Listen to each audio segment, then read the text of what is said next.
Dreamer Dancer!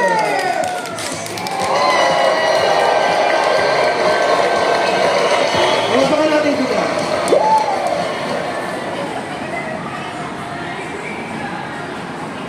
Ayan. Siguradong aangat kayo dyan, ha? Angat, OFW Dreamer Dancers.